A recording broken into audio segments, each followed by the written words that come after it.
this is what I want to talk about today, because I think that there is potential for the Harry Potter series to be better than the movies. Now, I know that that's probably blasphemous to say for a lot of you guys out there. Oh my goodness. I'm saying that as an absolute massive fan of these movies.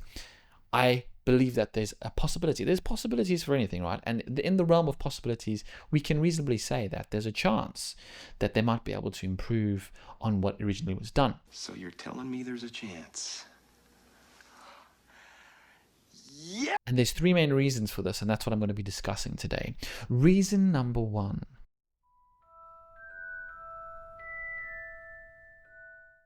When you think about, if you've gone back to the Harry Potter books and you've read them after the movies came out, I've had this recently where I've started reading them again, and I've come across things and I've thought, oh, wait a second, I completely forgot about that. That was an awesome side storyline, or that was an awesome aspect of the character they just completely missed. Understandably so, when you are adapting a book from anywhere from 200 to 500 pages long into a 2.5-hour movie, you're going to have to cut some stuff. The exciting part of having a series is that you don't have to cut things, at least not in a major way. You can probably include most of the major aspects and really flesh out the characters, the story, the world, and have these experiences with these little side quests and trying to save the house elves, or Hermione's little adventure to kind of save them, and the little details. I think these are the kind of things that will be exciting to see. So that's the first thing. I think that really carries a lot of weight, that this is a long form, like every season will be one book, and you're expecting them to have, I think it was last I checked, like 10 episodes.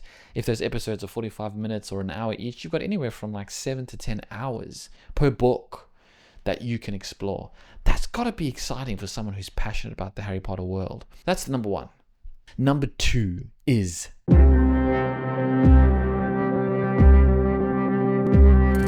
so I recently came across an article that made me think about this, and when I read this article, it really struck me, and I've been thinking about it a little bit, in that Harry Potter himself as a character was born in the 80s. By the time he goes to Hogwarts, it's the year of, I think, 1991, somewhere around there. The opportunity, because this is the thing I think about, is like, how do you do Harry Potter in any way? It's such a distinct tone and feel and look that we love, and I think they need to try and maintain that as much as possible, but it has to be also slightly different, otherwise it's just, I think it's a tricky balance. But one way that they could approach this world is by making sure that they embrace this time period, by having it be a nostalgic 90s story. Anybody who grew up in the 90s, as I did, and loved that time as a kid would, I mean, you'd be kicking in the nostalgia of Harry Potter plus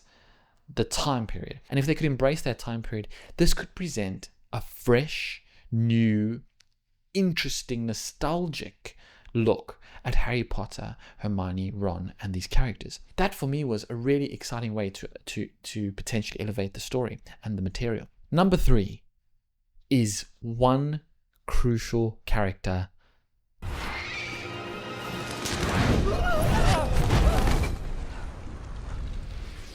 I feel like it's fair to say the main characters in Harry Potter are named Harry Potter, Ron, and Hermione. This is the trilogy. This is the Holy Trinity, right? But next to those characters, I feel like the next most valuable character to the story is Dumbledore. Dumbledore carries so much weight in the Harry Potter world. He is, to Harry, in many ways, a father figure, the symbol of protection, the only person who Voldemort was afraid of. The thing that I feel like the movies dropped the ball on was Dumbledore. The first Dumbledore actor was Richard Harris. He, I think, captured the essence of Dumbledore a little more closely to the books. He had a bit more of a whimsical airiness, and so that was great. But then, of course, sadly, he passed away and was replaced by Michael Gambon. Now, Michael Gambon's a great actor, and he portrayed Dumbledore in a great way. The direction they took with Dumbledore, I think, prevented him from being a character that we could feel the same level of admiration and love and respect for. the direction they took with him was a bit more of like a prone to anger, lashing out. It just didn't feel like he was always in control. There's a great story, a great moment in The Philosopher's Stone where Harry Potter's come back to the Mirror of Erised over and over to see his parents, and he can't kind of resist this desire to want to see his family. And in one of the events, he goes in and he's looking at the mirror, and he doesn't realize that Dumbledore is in the room with him. But Dumbledore's not like sternly standing there, like about to like tell him off. He's just chilling. He's sitting on the table. And then when he starts chatting to Harry, he hops off the table and he just sits next to him on the ground. He just sits with him on the ground. It seems like a very simple thing, but what it made me feel like reading it when I was a kid was that Dumbledore, he almost cared more about kids than he did about adults. It felt like he valued them. He valued their ideas and their thoughts, and he respected them. And he had such a lightheartedness about him, but also commanded respect because of his abilities and his gifts. This portrayal of Dumbledore was completely destroyed in my mind. Not because of the bad acting, I think because of the direction they took the character. When Harry Potter pulls his name, or when the name is pulled out of the Goblet of Fire. "Did you put your name into the Goblet of Fire, Harry?" Dumbledore asked calmly. Harry! I protest! Harry, did you put your name in the goblet of fire? No, sir. That. And very different tone, very different feel.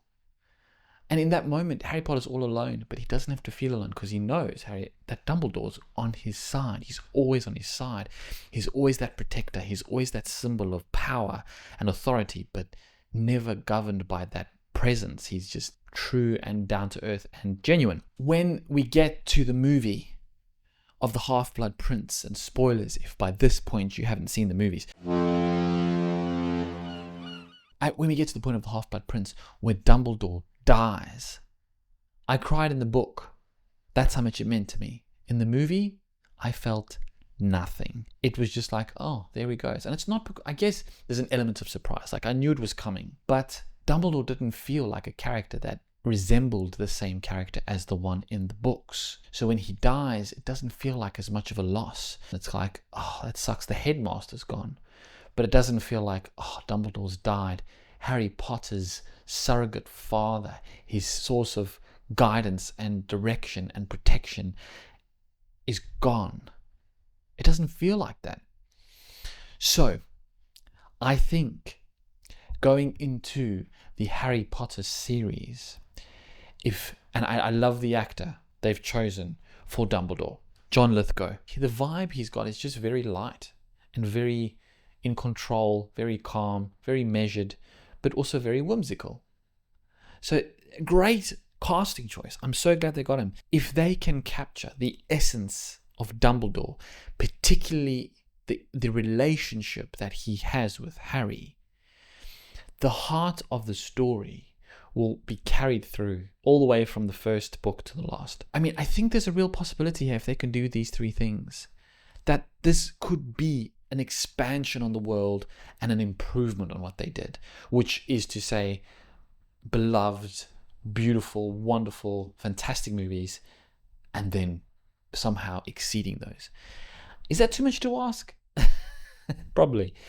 But I'm hopeful, I'm optimistic. Do you think I have any valid points here? Do you think that it's possible? Is there a possibility that the series could be better? Is there something, I mean, I think this is something for me to be excited about. And it's coming out next year. This is all happening. And what makes it special is that I have kids. As they grow up, they'll grow up with Harry Potter the way I did. That kind of feels special. And if you think that there's any other aspects that could make this series better than the movies, again, context, love the movies, they're amazing. If you think there is anything that could be done, put it in the comments below. I want to hear it. I want to talk about it. I want to see what you have to say. Thank you for watching. Have a fantastic, wonderful, lovely day. Snape. Dumbledore. Snape. Severus Snape. Dumbledore. Snape. Severus Snape. Dumbledore. Snape. Snape. Severus Snape. Snape. Snape. Severus Snape. Snape. Harry Potter. Harry Potter. Severus Snape. Harry Potter. Harry Potter. Harry Potter. Severus. It's me. Snape. Harry. Snape. Harry. Snape. Harry. Snape. Harry. Snape. Harry. Snape. Harry. Snape. Snape. Dumbledore.